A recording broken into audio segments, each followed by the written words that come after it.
The sky was beginning to darken as Ryan's car wound its way through the city streets. The soft melody from the radio contrasted with Ryan's restless thoughts as he already envisioned the end of his day as a rideshare driver. Almost there, he murmured to himself, checking the address on the GPS and occasionally glancing at the photo of his mother and little sister hanging from the rearview mirror. That image served as a constant reminder of why he was doing this. They were his world, especially since their father had abandoned them without looking back. The vibration of his phone in its holder indicated a new ride request. With a tired sigh, Ryan accepted it, thinking it would be his last of the night. The illuminated streets passed by quickly, and the house number in the app was getting closer and closer. However, as he approached the destination, a strange sensation began to form in his stomach. Once at the indicated house, he parked and looked out the window.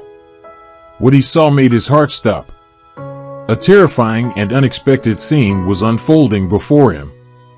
Childhood memories came flooding back, he and his sister playing in the backyard with the youthful dream of one day becoming a dentist and giving their family the life they deserved.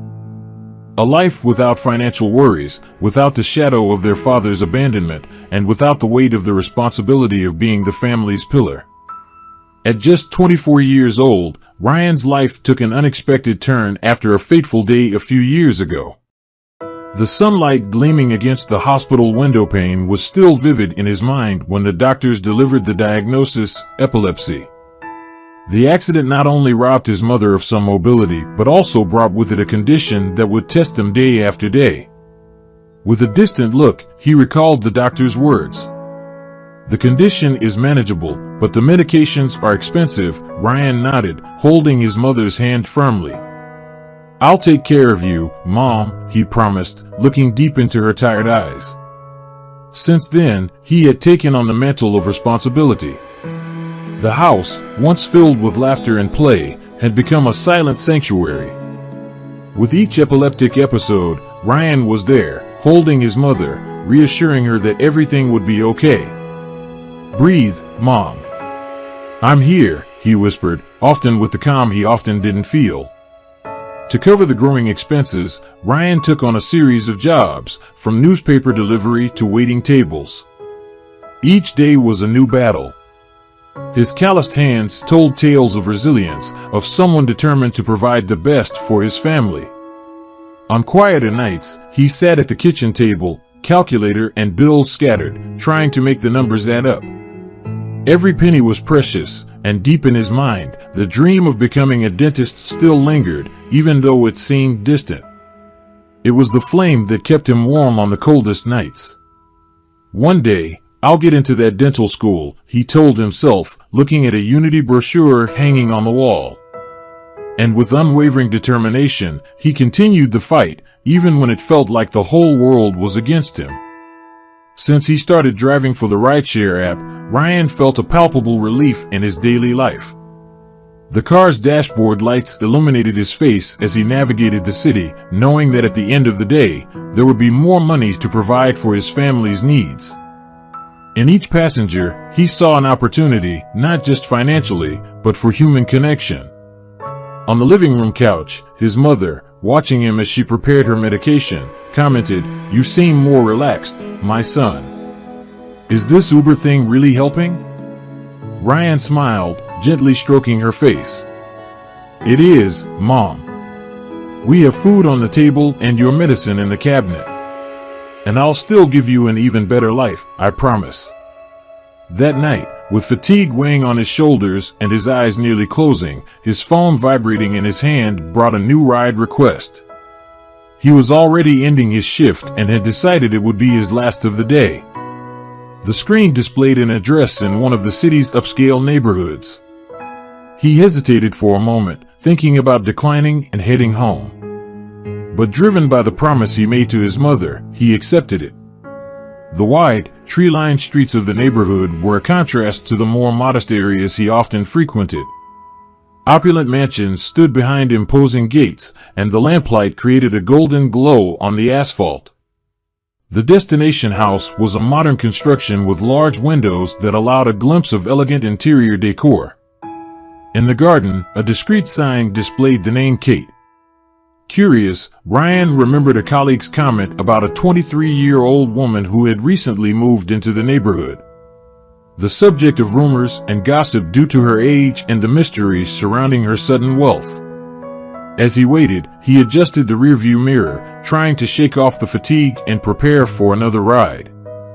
The night, which seemed destined to end in silence and routine, was about to take an unexpected turn. The soft light from the living room lamp cast dancing shadows on the walls of the modest yet well-decorated apartment where Kate and Lisa shared their lives and bills.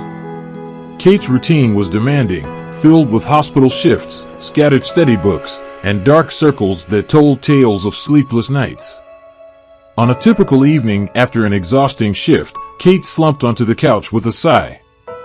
"Why am I doing this again?" she murmured, massaging her temples. Lisa, holding a mug of tea, smiled understandingly. "Because you have a dream, Kate, and because you don't want to rely on your father's money." Kate sighed. "It's not just about the money, Lee. It's about being my own person. If I accepted his help, I'd feel like I'm living in the shadow of his real estate empire, not by my own merit." Lisa took a sip of her tea and watched her. "I admire your determination, Kate, but remember it's okay to accept help sometimes." The light tone of the conversation shifted when Lisa's phone vibrated on the table.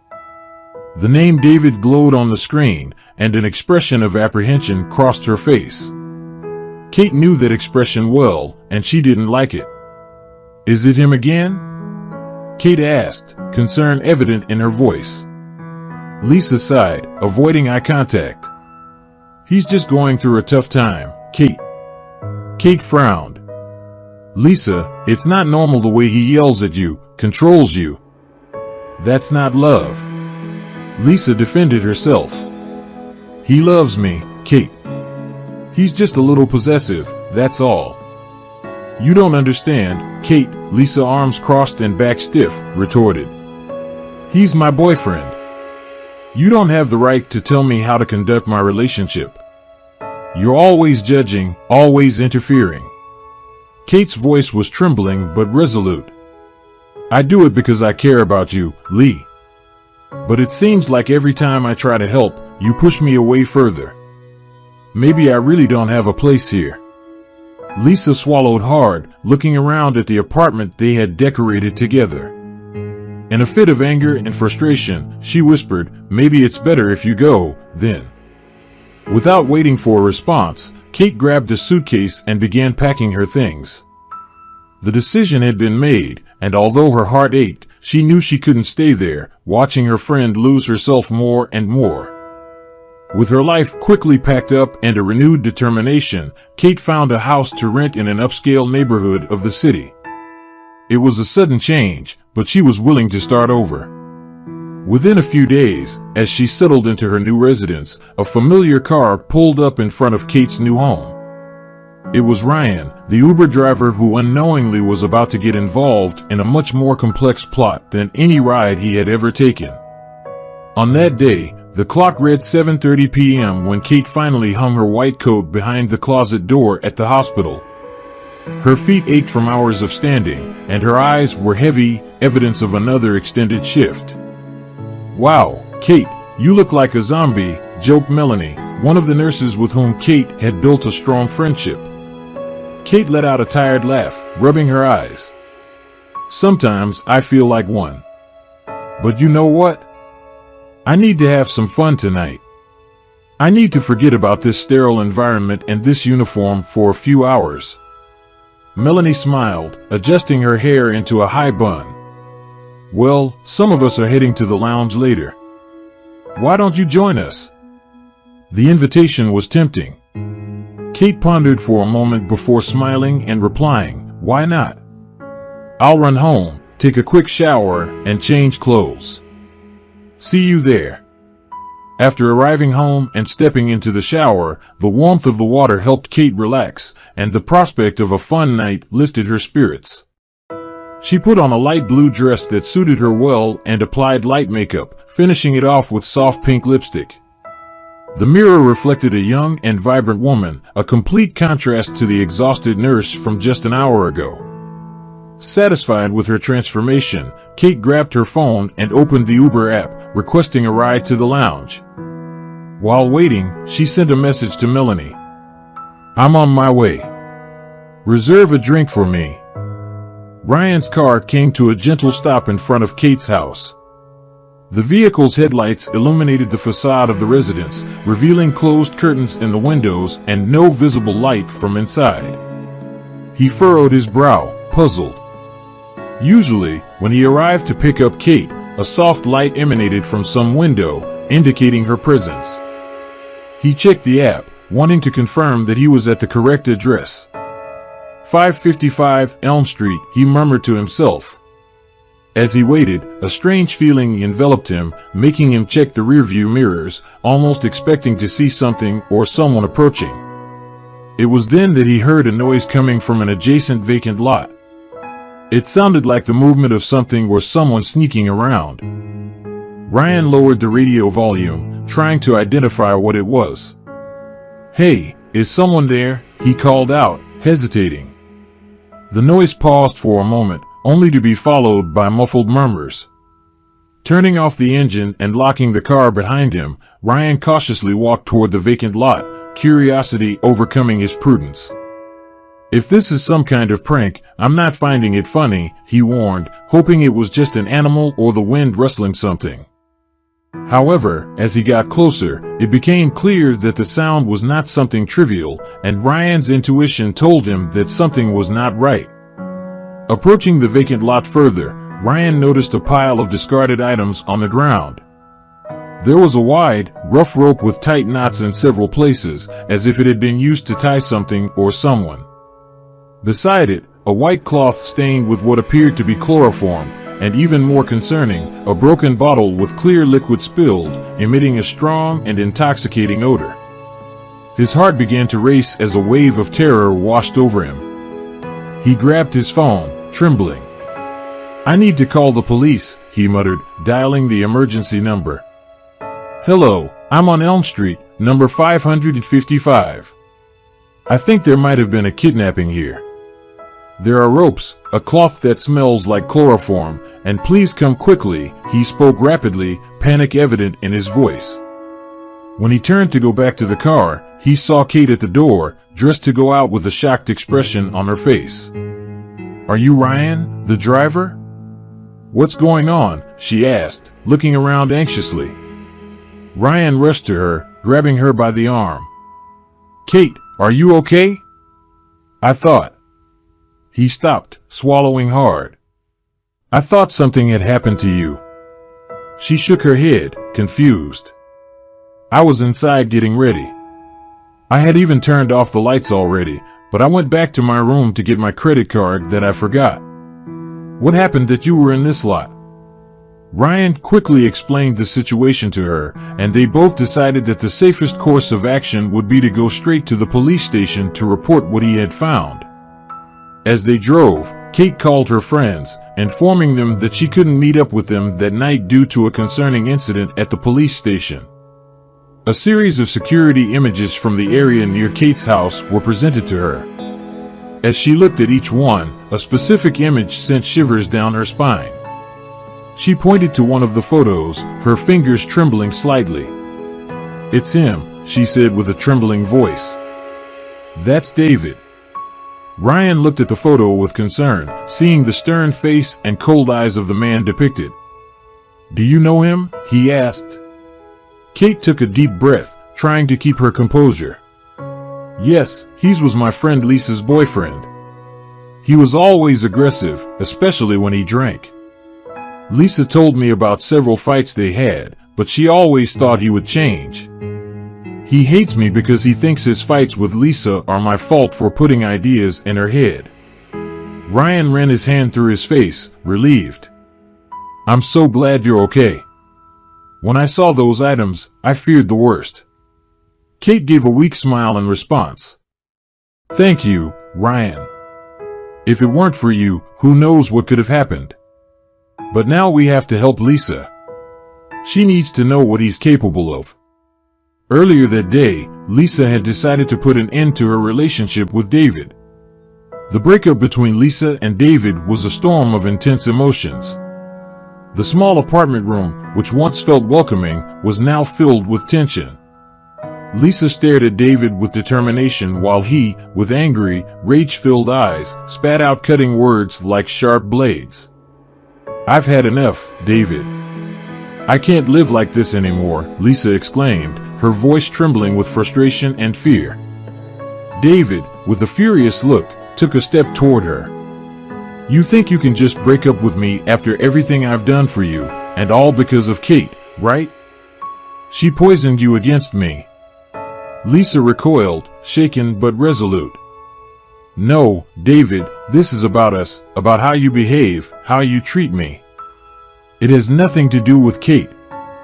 However, David was blinded by anger and wouldn't accept the breakup so easily. He believed Kate was to blame. After all, she always confronted him about his abusive behavior. The idea that Lisa might make a decision on her own was inconceivable to him. Determined to make Lisa reconsider her decision, David left the apartment with a sinister expression, nurturing dark thoughts in his tumultuous mind. He wouldn't rest until he had a conversation with Kate and made her regret meddling in their relationship. The encounter between Ryan and Kate that night, marked by a terrifying coincidence, forged an unlikely bond between them. While they were at the police station waiting to give their statements, they shared life stories and exchanged their shared challenges. "It's amazing how life can lead us to unexpected places," said Ryan, rubbing his neck as he smiled at Kate. "Who would have thought that a simple Uber ride would bring us together like this?" Kate nodded, agreeing with a nod. "It's true, Ryan. Sometimes life throws us surprising curves, and in the midst of all this, you appeared as a guardian angel." As they waited in that room, lit by the cold overhead light, they exchanged phone numbers and promised to meet again. It was as if the universe had placed them on the same path for a greater reason, something both of them deeply felt. "Let's face these mysteries and coincidences together," Ryan said, Kate looking into his eyes with gratitude. "After all, life is unpredictable, but we can choose how to deal with it." And so, in that police station, where the tension of the incident still hung in the air, an unlikely friendship began to form. Both knew that their lives were about to intertwine in unexpected ways, and they were ready to face the challenges that fate had in store for them. That same night, after making the report, the police officers on patrol stopped David's car.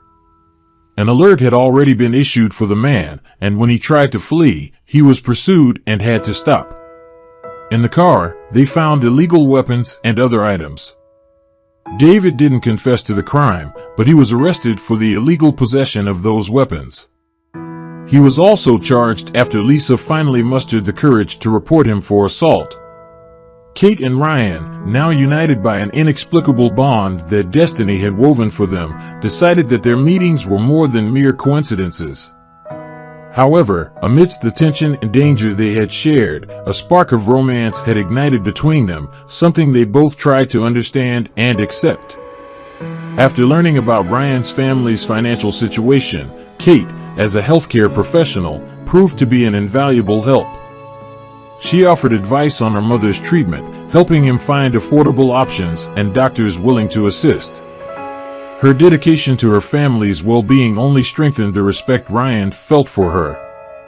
A few months later, on a sunny afternoon, they met at a cozy cafe. The scent of freshly brewed coffee permeated the air, creating a tranquil setting for what was to come. Ryan was nervous but determined to share important news with Kate. With trembling hands, he slid a white envelope across the table to where Kate was sitting. "Kate, remember when I used to dream of becoming a dentist? Well, it happened. I received the acceptance letter from dental school." Kate picked up the envelope and, with a smile that lit up her face, opened it carefully.